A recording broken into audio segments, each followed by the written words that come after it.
Today we are so pleased to welcome Mr. John Beheler, a member of the Yankton Sioux Tribe from South Dakota, to our gallery where he is exhibiting his beautiful paintings. The show is entitled Spirit of the Plains. John has been involved in his work for many, many years.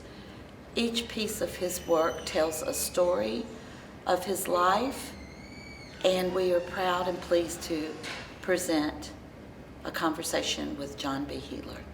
I grew up on the Crow Creek Indian Reservation in central South Dakota, and it's one of 9 reservations in South Dakota, and it's I guess where my grandma and my grandparents lived, and so my mother raised us there. But I'm actually enrolled in a tribe that's a little further down the river, the Yankton Sioux tribe. So I grew up on the Crow Creek Indian Reservation, but I was enrolled at the Yankton Sioux tribe. It's a little bit of a smaller tribe in comparison to other tribes. Maybe I want to say 3,000 to 4,000 members. We I guess if you're familiar with Lewis and Clark, their travels up the Missouri with the Corps of Discovery, they were the first tribe that Lewis and Clark ran into, and so they kind of nicknamed them Land of the Friendly, because they swam out to the boat and invited them ashore and treated them well. So they were considered friends. It was, of course, Thomas Jefferson that sent them out to survey the West. And as they came up the Missouri River, then they came across the Yankton Sioux, which is on the southernmost point of where the Missouri runs into Nebraska, actually. So that's we're a smaller tribe, Dakota speaking. And I guess it's important to note that we're considered Sioux, but the term Sioux is derogatory. The entire term is Nadawes Sioux, which means when they go into battle or they fight, they're like the snake in the grass. And so it's a derogatory term that stuck, and it reflected the way that our ancestors went about hunting and during warfare, and so they disconnected the entire front end of it and just called us the Sioux, and that's what was documented in treaties and so forth. So that's what stuck. The Yankton Sioux tribe, or the Sioux tribes of the plains is often what you hear, and then that got I'm not entirely sure about the Siouan language that often we hear. There's a Siouan dialect of language, so there's relational ties there. But to the tribes of North Carolina. So I'm part of the Dakota speaking Yankton Sioux tribe, and the tribal name that we have is Ihunktawa. And Ihunktawa means, in our language, it means camps on the end. They camp on the end, because when our tribes came together, there was huge gatherings of the Ocheti Shakowin, which was the 7 sacred campfires, and the Ihunktawa, being of the Dakota speakers, they camped on the end where the people came into the encampment. So it's just a term that was associated with our tribe. I was a little boy growing up in the what we called central housing in one of the small districts that are on the Crow Creek Reservation. And I remember my older brother, Jerry, he was my idol. And I looked up to him, and he was an artist, and so I would watch him in the evenings. He'd be painting really cool things, like if you've heard of Mount Rushmore, he had Mount Dakota, which was the four chiefs, and instead of the presidents. And so he would be working on really neat stuff like that. And then I would fall asleep watching him, and I suppose around 4 o'clock in the morning he'd wake me up.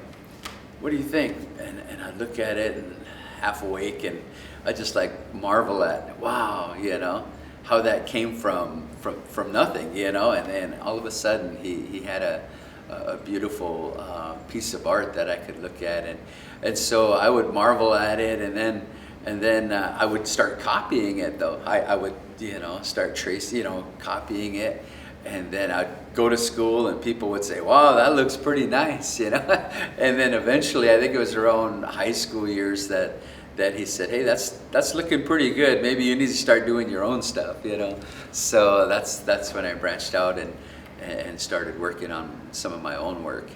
Right now I've got I think about 30 or 40 in here, and so I just it takes me roughly anywhere from 6 to 8 hours, or a good weekend to get a good start on paintings, and then throughout the week I'll just I'll refine it.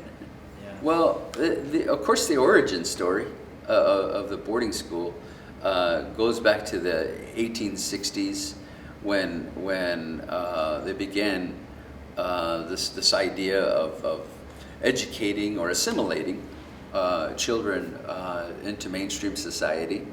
And so the boarding schools were empowered. They had what they called a Quaker policy, which empowered church groups to receive federal funding to establish these schools that were located around the country. And so they were federally funded, and those were, but initially they came to the tribes and they forcibly removed children from their families. And so they were taken from families and then sent 1,000 miles away to receive or to be assimilated. And it was through that beginning, that origin story that led to some of the oppressed situations that we see today. Certainly if we could, turn back the pages of history, certainly there could have been a better way, and one that was more welcoming, one that was more empowering, maybe one that lent itself to inviting some of those life ways that helped our people survive for 1,000 years. So some of those, and I know that the Constitution is impacted by tribal lifeways, but so I was growing up. I was, my mom and dad weren't wealthy, and so we were sent to St. Joseph's Indian School, which is located in central South Dakota, and it was wonderful. We it was our home away from home. I shared a dormitory space, an open space, with about 60 other boys, and I was on the little boys' side. My older brother Bill was on the big boys' side, and I think that was like from 5th to 8th graders. And then they had little girls. My sister Kate was on the little girls' side, and then on the big girls' side was my sister Deb. So there's 4 of us, and we all attended. And I guess you could suggest that the early boarding schools kind of almost had that same like orphanage type of, if you're trying to envision what they look like, what they felt like, where kids that came from poor families were being serviced there, and by that they were, receiving their education, learning work ethic, and basically living in an independent manner, away from home, and being provided. I asked my mom years later, why did you send us there? And she said it was more about a stepping stone.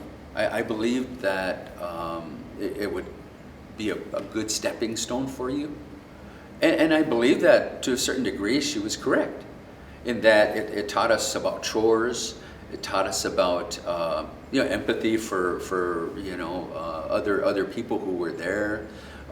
Certainly we learned that we had a spirit, and through that Christian kind of environment, we learned about God, and so it did. It impacted our lives in a positive manner.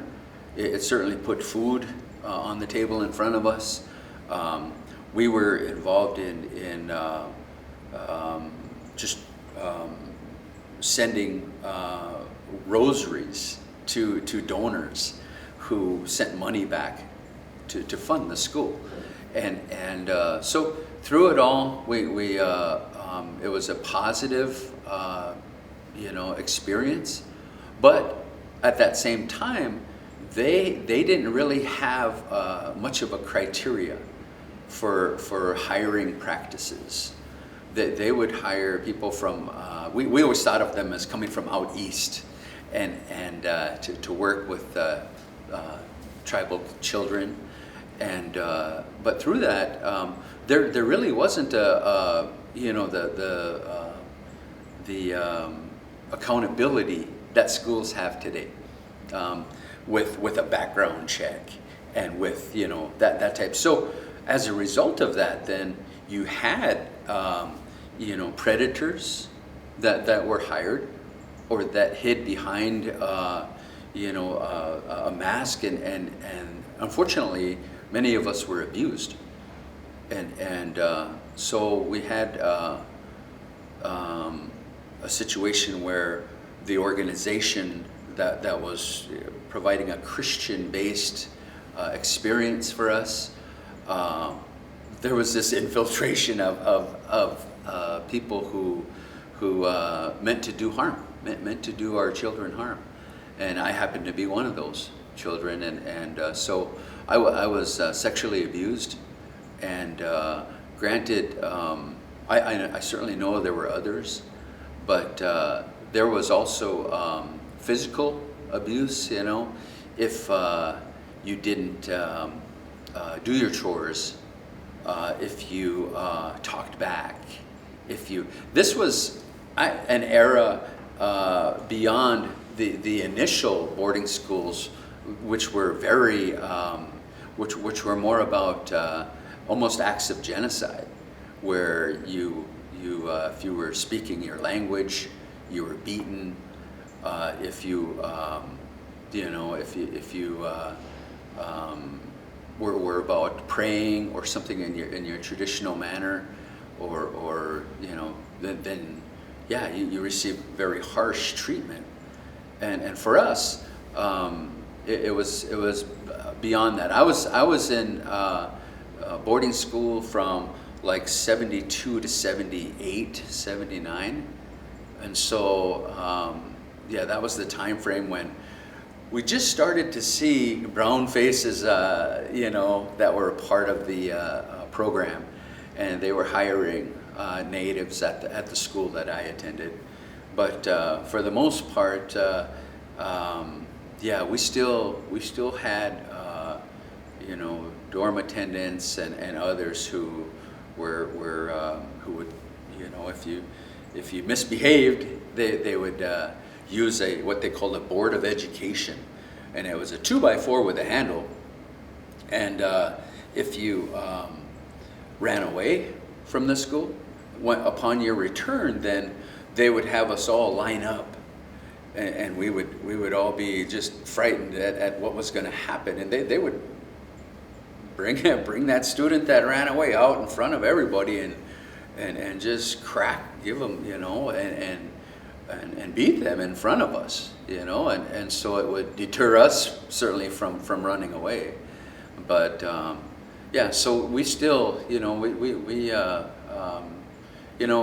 unfortunately it outweighed, that negativity outweighed all of the positive things that took place there, But for me, I would suggest that the greatest thing that they could have done is just at least taught our children that they were spiritual beings, and that they had a responsibility to take care of that and nurture that spirit.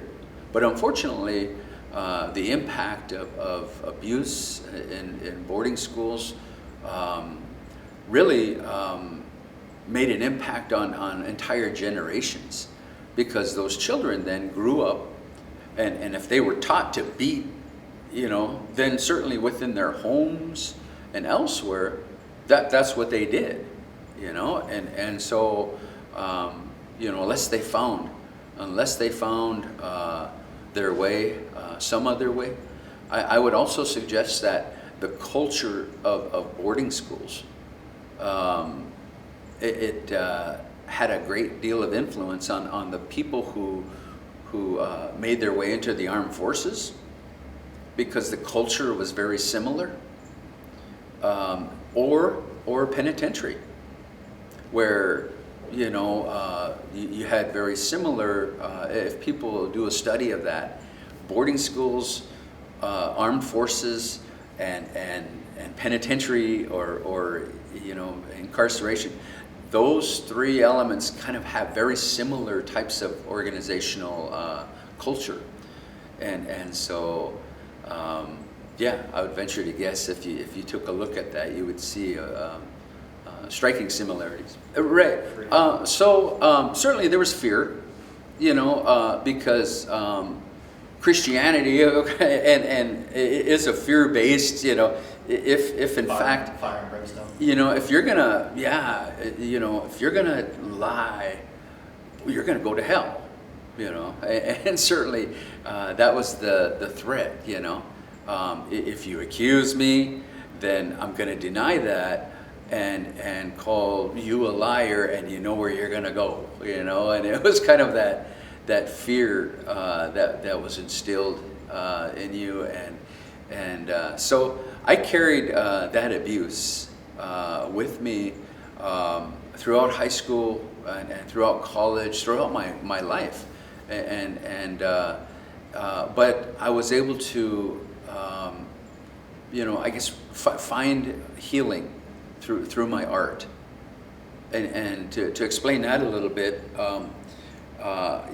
When you produce a piece of art, and your neighbor, your friends say, "Hey, wow, that looks awesome," what you gonna do with it, and they want something that came from within you.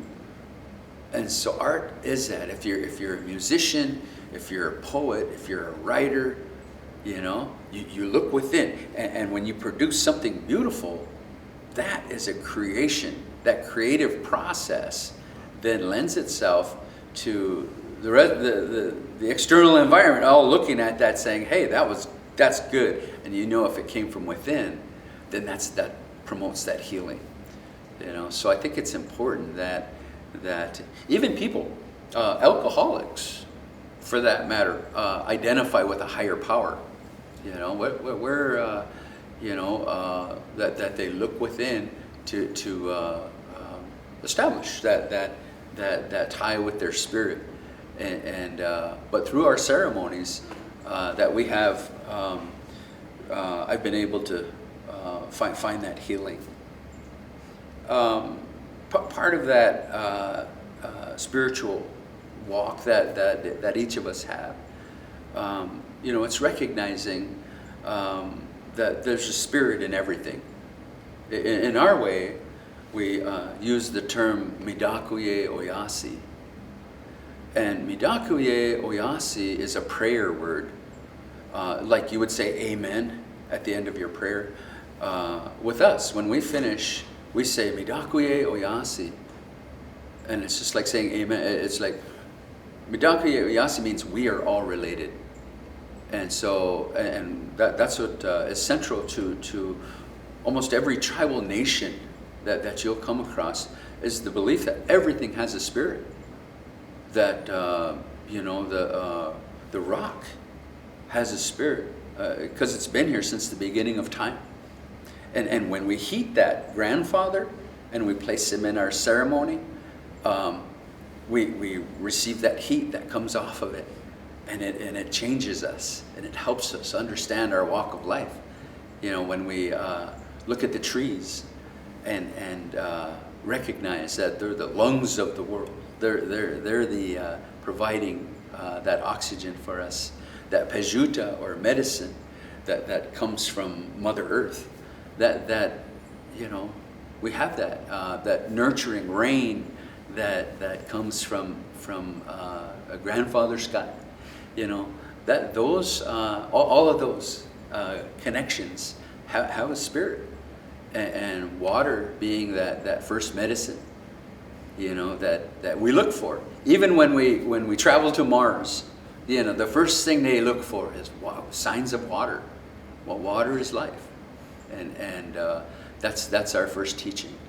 Water is life, and we all come from our mother's womb, where we come from the water. So yeah, all of that teaching is important.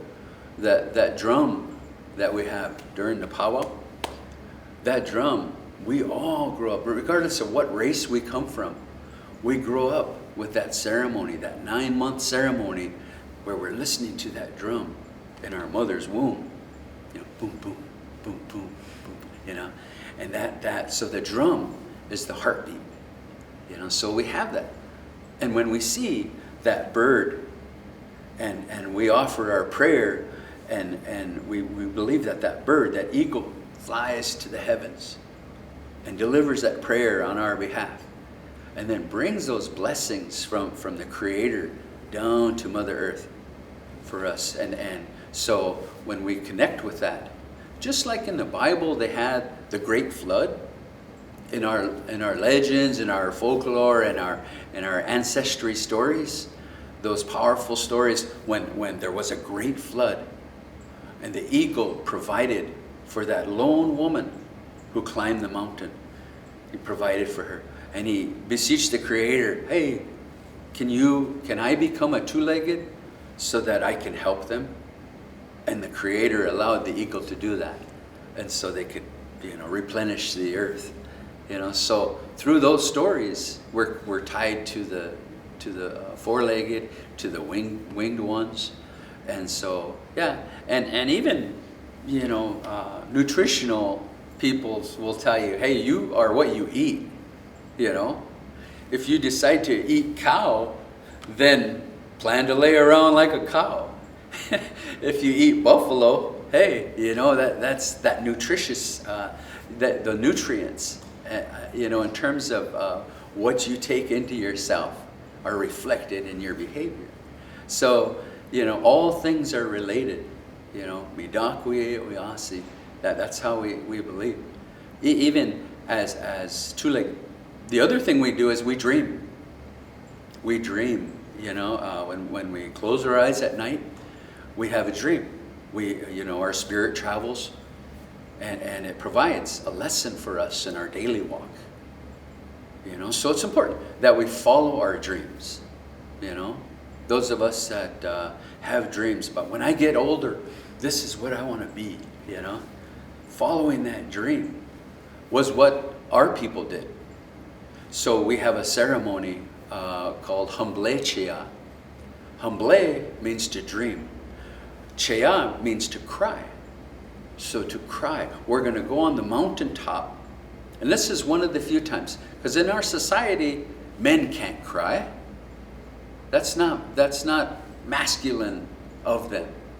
But in our ceremony, we have a ceremony where you go on the mountain and you cry.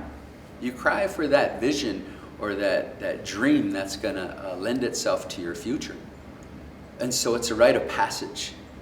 The young man, high school age, he goes to the mountain and he sits with Creator, and he sits with his prayer, and he fasts for a period of up to 4 days, and he asks Creator, give me guidance, and he looks back at his past.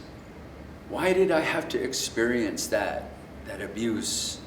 Why did I have to, and he looks at that path behind him, and he prays about that journey in the future, and then maybe something happens. Maybe he sees an eagle. Maybe he sees, something in nature, a bug that's making its way across his path. All of those things, when he's in the spirit world, all of those things are the language of the dream. And so he comes back from his time on the hill, and he goes into ceremony, and he shares that with the medicine people that help him. And when he shares that dream, the symbology of the dream is the language of the dream. So the leader will interpret that dream for them.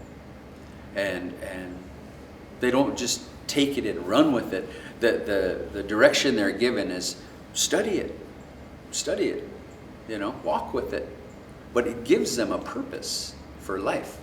And so it is, I know in my education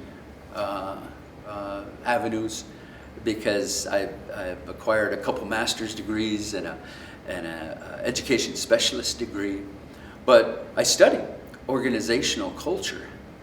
And the greatest challenge that we have today is engagement.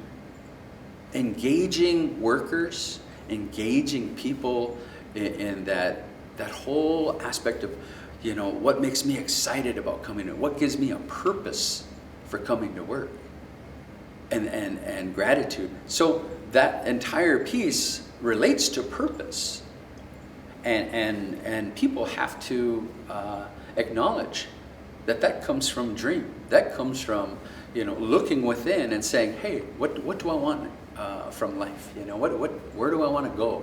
And what do I want to be a part of? And when you can look at organizational culture and get everybody on that same page, and looking at it and visualizing, hey, here's where we want to go, then hey, you're going to empower people. You're going to empower them, and through that empowerment, they're going to become engaged.